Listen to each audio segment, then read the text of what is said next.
ओम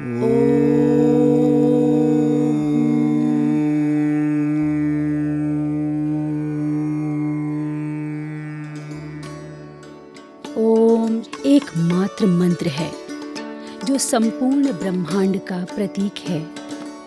ओम शब्द 3 ध्वनियों से बना हुआ है, अ, उ, म।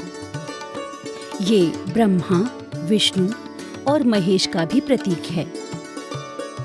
पूरी दुनिया में योग के लोकप्रिय होने और योग के एक जन आंदोलन में तब्दील होने के हजारों वर्ष पहले भारतीय ज्ञान परंपरा में संसार के मोह माया से दूर हिमालय की गोद में साधना की मुद्रा में बैठे भगवान शिव ने बिना कुछ कहे, बिना कुछ बोले योग विद्या का प्रतिपादन किया। इसीलिए योग साधना की परंपरा में भगवान शिव को आदि योगी या योग के प्रथम गुरु के रूप में स्वीकार किया जाता है। भारतीय दर्शन की समृद्ध परंपरा में योग का स्थान अत्यंत उच्च और अद्वितीय है। योग मात्र शारीरिक भाव भंगिमा नहीं है, ये मनुष्य के मन, शरीर और अंतः चेतना को जानने, समझने का एक विज्ञान है, एक प्रक्रिया है। भगवान शिव ने योग ज्ञान अपने 7 शिष्यों को दिया, जिन्हें सप्त ऋषि कहा जाता है।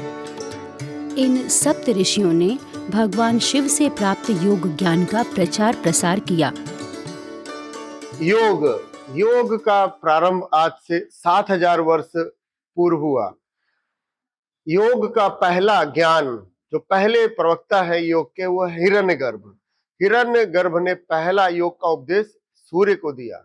सूर्य ने अपने पुत्र वैवस्वत को, वैवस्वत ने अपने पुत्र मनु को, और मनु ने अपने पुत्र इक्ष्वाकु को दिया। इक्ष्वाकु राम वंश, जो हमारा वंश है सूर्य वंश, उसके उत्पत्ति इक्ष्वाकु जी से हुई। इक्ष्वाकु जी के माध्यम से ये योग राजाओं में, महाराजाओं में गया। और साथ ही एक परंपरा और थी साधु संतों की। ये साधु संतों में भी योग प्रचलित हुआ। आपने पुराने ग्रंथों में, उपनिषदों में, या पुरानी जो हमारे धारावाहिक आते थे रामायण पे आधारित, महाभारत पे आधारित, उनमें आपने देखा होगा कि हमारे राजा महाराजा साधु संतों के यहाँ योग सीखने जाया करते थे। श्री रामचंद्र जी भी अपने गुरु वशिष्ठ के यहाँ योग का ज्ञान लेने गए। उसी तरह सभी राजा महाराजा कहीं ना कहीं अपने गुरुओं के यहाँ योग के लिए जाते थे, ज्ञान के लिए जाते थे। दुनिया की प्राचीनतम नगरी काशी आदि योगी भगवान शिव का स्थायी निवास है। पूरी काशी शिवमय है। काशी में शिव संतत्व यानी ज्ञान परंपरा के प्रकाश स्तंभ हैं। संभवतः इसीलिए ज्ञान, भक्ति, उपासना, साधना और तपस्या की सिद्धि के लिए संत, महात्मा और साधक काशी में प्रवास के लिए आते रहे हैं। आदि योगी शिव के प्रिय नगर काशी में ही उनके योग ज्ञान को व्यवहारिक धरातल पर महर्षि पतंजलि ने उतारा। भारत की समृद्ध यौगिक परंपरा के संदर्भ में जब हम अध्ययन करते हैं तो हम ये पाते हैं कि भारत के ऋषियों ने, महर्षियों ने आत्म अनुसंधान के क्षेत्र में कई मार्गों से, कई तरीकों से आत्म अनुसंधान किया। उसमें अष्टांग योग भी आता है, भक्ति योग भी आता है, ज्ञान योग भी आता है, कर्म योग भी आता है, नाद योग भी आता है, ब्रह्म योग भी आता है, हठ योग भी आता है। हठ योग जीव आत्मा को परमात्मा से मिलाने का अद्भुत प्रक्रिया है। और इस प्रक्रिया को जो हमारे सदगुरुओं ने, गुरु मच्छेंद्रनाथ जी ने, गुरु गोरखनाथ जी ने, और इसके आदिम गुरु गिरनार पर्वत निवासी महान गुरु दत्तात्रेय भी इस योग परंपरा के जनक हैं। महर्षि पतंजलि ने वाराणसी में स्थित नागकूप के किनारे बैठकर योग सूत्र की रचना की। योग सूत्र का प्रथम अध्याय समाधिपाद कहलाता है, जिसका प्रथम सूत्र है अथ योगानुशासनम। इसमें महर्षि पतंजलि ने योग को अनुशासित रूप से प्रारंभ करने की बात कही। योग को व्यवस्थित रूप प्रदान कर पतंजलि ने योग दर्शन को सरल बना दिया। चित्त यानी मन पर नियंत्रण और आत्म साक्षात्कार के जरिए मोक्ष या मुक्ति की प्राप्ति की अवधारणा से लोक में योग को समझने में मदद मिली। महर्षि पतंजलि ने योग को जीवन जीने की कला बना दिया। ऋषि योग को दूसरे चरण में श्री कृष्ण के रूप में अर्जुन को ज्ञान दिया। गीता, श्रीमद् भगवत गीता के रूप में अर्जुन को ज्ञान दिया महाभारत युद्ध के काल में 18 दिन। तो ये योग वंश परंपरा, योग की परंपरा फिर पुनः गीता में सामान्य व्यक्तियों तक आई और आज श्रीमद् भगवत गीता के माध्यम से ये सभी आम जन तक बहुत आसानी से उपलब्ध हो गई है। और इसी परंपरा को पतंजल योग सूत्र में पिरोया। सूत्रों के माध्यम से पतंजल मुनि आज से 5000 वर्ष पूर्व लगभग उन्होंने योग बृहद रूप से फैले हुए योग को सूत्रों के रूप में 195 सूत्रों के रूप में पतंजल योग सूत्र में संकलित किया। तो ये पतंजल योग सूत्र की परंपरा आज घेरंड ऋषि ने अपने घेरंड संहिता में वर्णित की, हठ योग प्रदीपिका में स्वात्मा राम जी ने वर्णित की। तो ये अलग अलग ग्रंथों में अलग अलग जगहों पे योग का प्रादुर्भाव होता गया और आज योग वैश्विक रूप से पूरे विश्व में मनाया जाता है, विश्व में इसका अभ्यास किया जाता है। देवाधिदेव महादेव की नगरी काशी सनातन संस्कृति और योग की अविरल धारा है। आदि योगी भगवान शिव के कारण महर्षि पतंजलि के योग सूत्र के पश्चात भगवान दत्तात्रेय और नागा संप्रदाय में शिव के विभिन्न रूपों को स्वीकार किया गया है। दत्तात्रेय को मानने वाले और नागा संप्रदाय के सन्यासी भगवान शिव के ज्ञान, वैराग्य और एकांत साधना पद्धति को मानते हैं। इसीलिए इन संप्रदायों में यौगिक क्रियाओं की प्रचुरता देखने को मिलती है। जैसे सांख्य योग दर्शन है, वो कर्म से ही सारे ज्ञान की प्राप्ति को मानता है। पदार्थ तत्वों के बारंबार अध्ययन करने से उनके यथार्थ स्वरूप का परिज्ञान हो जाना ही विवेक ज्ञान कहता है। विवेक ज्ञान से ही सांसारिक ज्ञान मिथ्या मौक्षिकम या मोक्ष संबंधी ज्ञान जो है वही प्रमा है। ये प्रभाव का परिज्ञान है, अपने स्वरूप से परिचय प्राप्त करना, यही मोक्ष है। शिव की काशी में योग साधना के विभिन्न रूपों के दर्शन होते हैं। योग साधना में हठ योग का बहुत महत्व है। हठ यानी सूर्य एवं चंद्र। हठ योगी सूर्य को पिंगला और चंद्र को ईड़ा नाड़ी मानते हैं। हठ योग में ईड़ा एवं पिंगला नाड़ी का मिलन कराकर सुषुम्ना नाड़ी में ऊर्जा प्रवाहित करते हैं। हठ योग साधना के माध्यम से शरीर को मजबूत बनाने, मन पर नियंत्रण करने एवं चित्त की एकाग्रता और ब्रह्म से साक्षात्कार का मार्ग प्रशस्त करता है। हठ योग महत्वपूर्ण भारतीय साधना पद्धति है। यह मानसिक और शारीरिक संतुलन को स्थापित करती है। हठ योग का उल्लेख शिव संहिता और घेरंड संहिता में मिलता है। आदि शिव जो भगवान शंकर हैं, ये सभी योगों के जनक हैं और खासकर हठ योग की जो बेसिक फाउंडेशन है वो हमारे श्वसन क्रिया पर है। श्वास और प्रश्वास पे जो नियंत्रण करने की विधि है, पद्धति है, वो मूल रूप से हठ योग है। जब कोई साधक अपने दाहिनी नाक से जो श्वास लेता है, जिसे पिंगला कहा जाता है, और इस पर आधिपत्य सूर्य का हो है, और दूसरी बाईं तरफ की नासिका से जब श्वसन क्रिया चलती है तो ये ईड़ा कहा जाता है, जिस पर चंद्र का अधिपति है। तो मुख्य रूप से हठ योग की परंपरा में इन दोनों श्वसन क्रियाओं पर नियंत्रण, सामंजस्य स्थापित करके सुषुम्ना नाड़ी के माध्यम से वो साधक आत्म अनुसंधान करता है। काशी के चलायमान विश्वनाथ के रूप में विख्यात तैलंग स्वामी का नाम प्रमुखता से लिया जाता है। वे महान साधक एवं हठ योगी थे। तैलंग स्वामी जीवन के लिए जरूरी भौतिक साधनों से मुक्त होकर साधना में लीन रहते थे।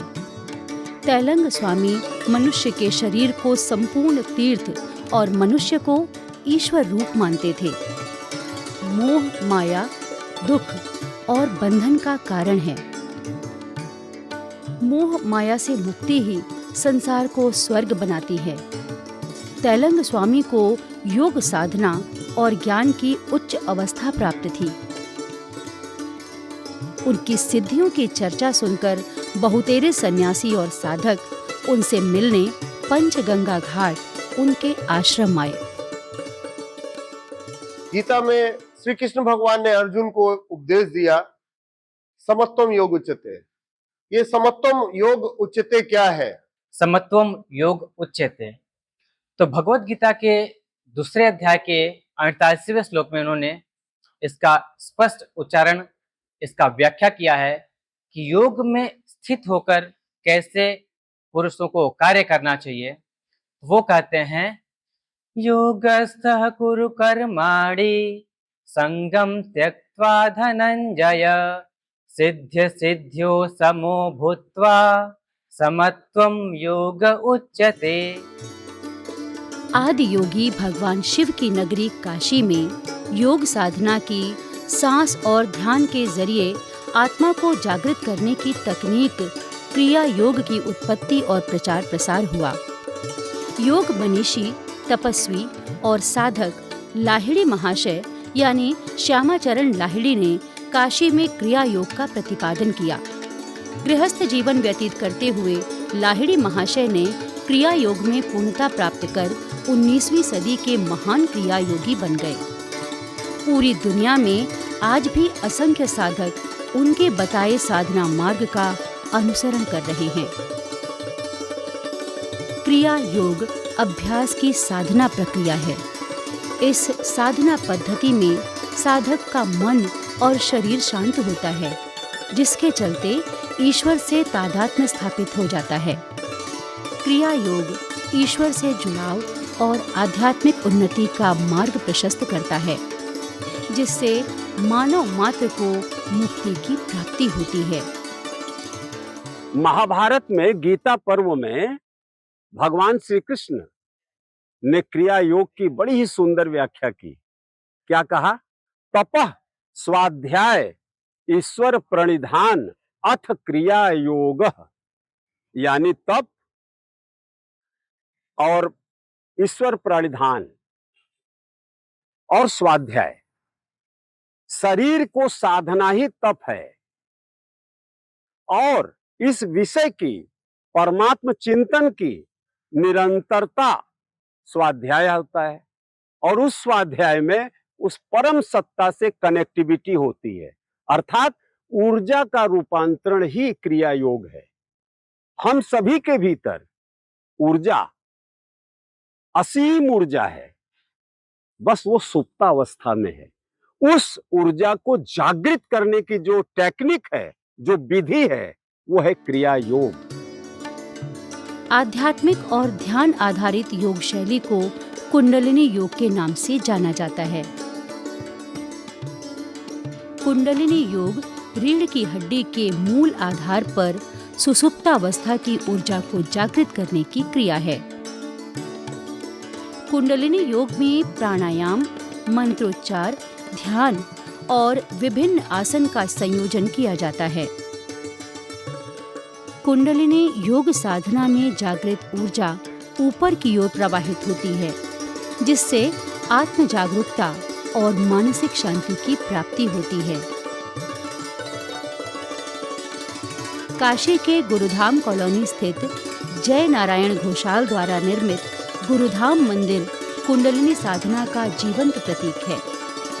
मंदिर के गर्भगृह में बनी चक्राकार सीढ़ी कुंडलिनी का एहसास कराती है। इस सीढ़ी को ईश्वर प्राप्ति और मोक्ष प्राप्ति का मार्ग भी माना जाता है।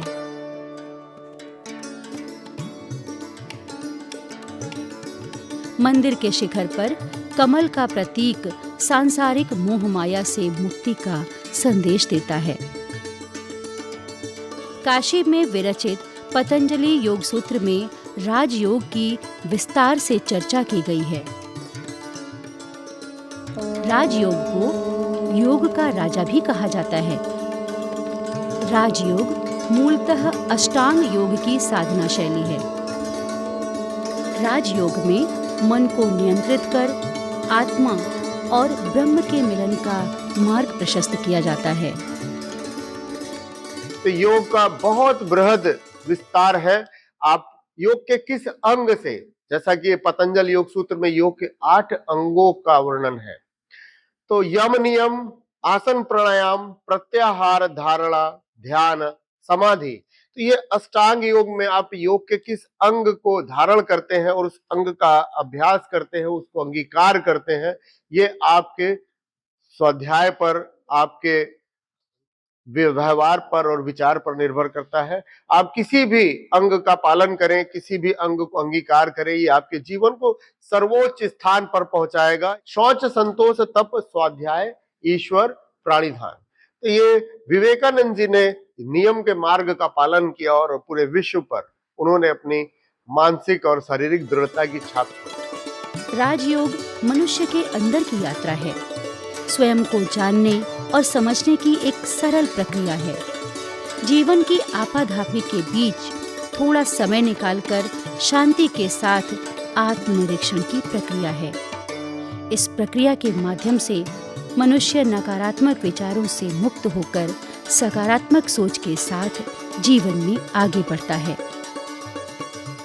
योगा हमें प्रतिदिन सुबह उठ के एटलीस्ट 15 मिनट्स 20 मिनट्स हमें आपको देना चाहिए, ताकि इससे क्या हो कि हम फिट हो, हमारा शरीर अच्छा हो और आगे की दिनचर्या हमारी अच्छी स्टार्ट हो। इसमें मेजर है मेडिटेशन। मेडिटेशन करने से हमारी फुल बॉडी रिलैक्स होती है, हम ध्यान अच्छे से अपनी चीज़ों पे लगा सकते हैं। ये एक बहुत इम्पोर्टेंट पार्ट है मेडिटेशन करना। हर आदमी को, हर इंसान को एटलीस्ट 15 मिनट मेडिटेशन ज़रूर करना चाहिए, ताकि वो हर एक चीज़ फोकस होके कर सके। ज्ञान, मुक्ति और आध्यात्मिक ऊर्जा की नगरी काशी में अनगिनत साधक एवं योगी आए और अपनी साधना को पूर्णता प्रदान की।